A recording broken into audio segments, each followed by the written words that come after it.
There's a lot of discussion these days about differences between sport dog training and pet dog training, and people are considering these things different worlds. If you hang around me enough, you'll recognize pretty quickly, I don't look at them as different disciplines or different worlds.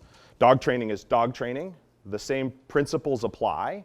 It's like a recipe, a little more of this, a little less of this, but we're doing the same kinds of things. So a lot of the principles here as we go along all allude to, hey, if you were training pet dogs, you might not build the same amount of motivation, might not create the same amount of arousal here as you would with a sport dog, but all the basic principles are the same. Of course, you might be teaching the dog different behaviors, but the way dogs learn, how we communicate with them, how we manipulate them, how we use rewards, how we add pressure to our work is really the same regardless. You have a different finished product, a different thing you're trying to build, but it's the same principle. And so I dislike, you'll find out very quickly, people in dog training camping up, right? There's this tendency in dog training for people to hang with their groupies. Like the reward-based people only hang with the reward-based people. The e-collar guys only hang with the e-collar guys. The agility people don't talk to the protection sport people. The pet dog people don't think the tracking people have anything to offer them.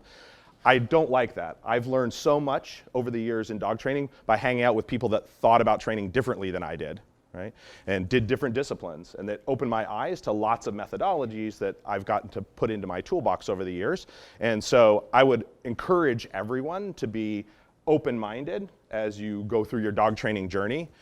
Don't shut yourself off to certain types of disciplines. Even if you find a trainer that does a lot of things that you don't like, you learn something from that. Like, you know, I don't want to approach things that way, or I think maybe there's a better way.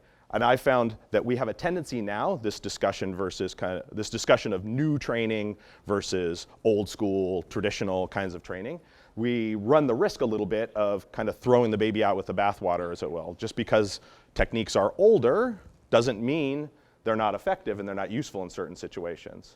So people tend to look for what's shiny and new all the time instead of what is basically good dog training on its most base level. And so some of the techniques we'll talk about are kind of what's considered progressive right now, for sure, what's new and interesting, what people are doing to manipulate dogs in higher levels of competition.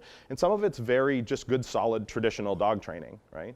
And I don't want to lose tools. At school, lots of people use Keeler method or Kohler method of dog training as sort of the old school training to dump on all the time, right? But there are techniques that I learned when I learned to train that way when I started in dog training. There wasn't any reward-based training, right? When I started, there was none of that. Nobody was using food and toys or any of those kinds of things to train. Everything was done with a 6-foot lead and a choke chain, and the dogs learned what to do by learning what not to do. You were physically manipulating them into positions and that sort of thing.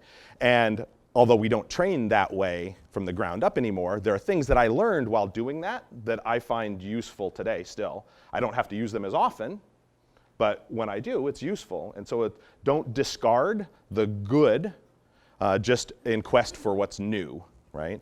Dog training operates on a certain set of principles, and I'll try, whenever possible, to not close myself off to ideas just because there's something about that training that I don't like. So I would ask you to do the same thing as you move forward through your journey.